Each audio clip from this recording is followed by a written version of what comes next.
Olá, sejam bem-vindos à nossa segunda aula do módulo de Educação Financeira para Investir Melhor.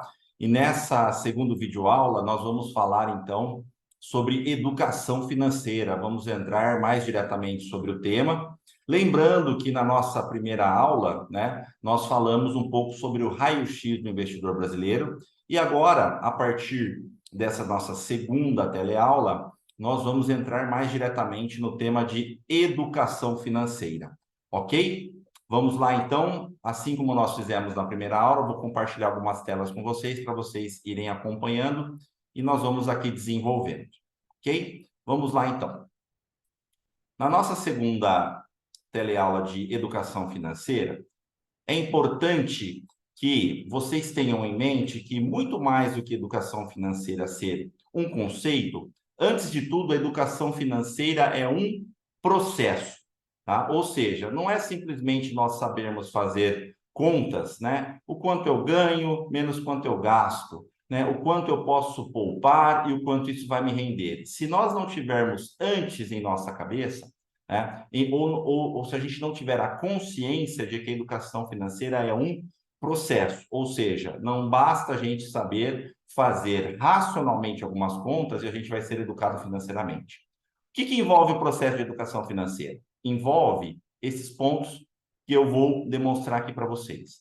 Envolve cultura, envolve pensamentos, envolve comportamentos, envolvem crenças, envolvem planos, envolve a nossa relação com o status social, envolve também atitudes, ou seja, a educação financeira é um processo que nós temos que olhar para tudo isso: cultura, pensamentos, comportamentos, crenças que a gente traz muitas vezes lá, né, da nossa infância. Planos, quais são os nossos planos para curto, médio e longo prazo? Qual a nossa relação com o status social ou com a sociedade? E, por fim, e mais importante, quais atitudes nós temos frente a tudo isso? Então, para exemplificar para vocês, Marcel, poxa, como é que a gente faz para analisar tudo isso para chegar, então, né, nesse processo que envolve a educação financeira?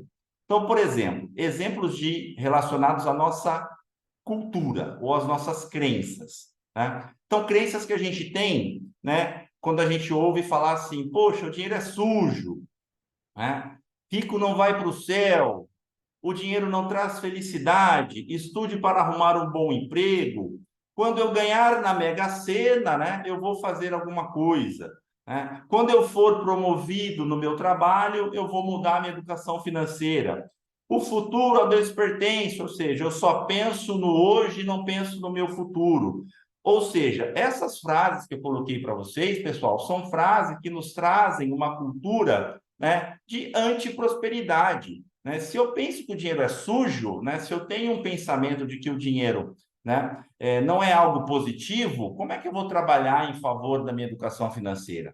Se eu tenho um pensamento de que o rico não vai para o céu, né, ou quando eu fico, né, tendo um olhar pejorativo para a riqueza ou para quem tem dinheiro, isso não facilita o meu processo de educação financeira. Quando eu penso que o dinheiro não traz felicidade, né, eu estou tendo um pensamento que, poxa, se o dinheiro não traz felicidade, não basta eu ter dinheiro. Se eu só penso em arrumar um bom emprego e não penso em empreender, se eu não penso em criar negócios novos, se eu não penso em deixar algo, né, melhor para a minha geração, para os meus familiares, eu vou ficar tendo um pensamento o quê? Uma cultura de antiprosperidade. Então, a gente tem que desconstruir isso na nossa cabeça, né? Porque a gente cresce muitas vezes ouvindo o pai e a mãe falar o seguinte: olha, não pega no dinheiro que o dinheiro é sujo, né? Para aqueles que têm uma religião, uma religiosidade que envolve, né, essa análise de rico e pobre, né? Muitas vezes a gente cresce ouvindo o quê? Que só o pobre é justo, que o rico não é justo, né? Que quem tem muito dinheiro, né? Quem tem muita riqueza, né? Não é digno. Então, se a gente não desconstruir isso, o nosso processo de educação financeira não vai ser saudável. E a gente vai ficar convivendo numa cultura de antiprosperidade, que é uma cultura particular que nós, brasileiros, convivemos muito, né, disso na infância e muitas vezes até na nossa formação, no início da nossa formação profissional, ok? Então, essas crenças precisam ser desconstruídas. Não há nada errado, não há nenhuma sujeira em você ter um olhar para o dinheiro. Não há nenhuma sujeira em você ter um olhar para a riqueza. Né? O que é nocivo para qualquer processo? A gente ter uma ambição excessiva, né? Ou a gente ter um olhar que seja excessivo para a questão de dinheiro. E aqui a gente está falando que em educação, em equilíbrio, é saber olhar para tudo isso de uma maneira que isso vá nos auxiliar no nosso processo de educação financeira para curto, para médio e para longo prazo. Ok? Então, essas crenças que vocês estão vendo aí agora nesse slide, né? Eles dizem respeito a isso. Ok? Frases que a gente ouve dizer muitas vezes, né? A vida é uma só, ou seja, poxa, não tem por que ficar me preocupando, porque eu só tenho essa vida, eu preciso viver, né? Eu trabalho para isso, ou seja, pô, eu trabalho, ganho meu dinheiro e vou mesmo gastar e vou mesmo consumir, ou seja, um pensamento muito de curto prazo, né? Dessa vida não se leva a nada, ou seja, não vou me preocupar com o futuro.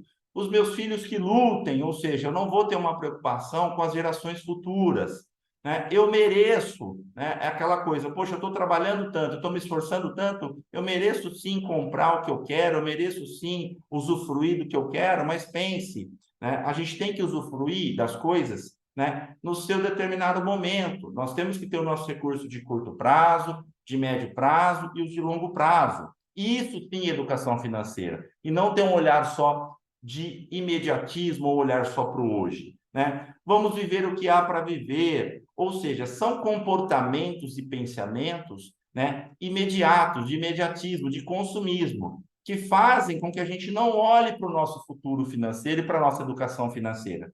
Então, é importante que a gente quebre as crenças que a gente demonstrou, que eu demonstrei para vocês, né, agora no slide anterior, e também a gente preste atenção nas frases que a gente ouve no dia a dia. Por quê? São crenças e frases que nos atrapalham no nosso processo de educação financeira. Perfeito?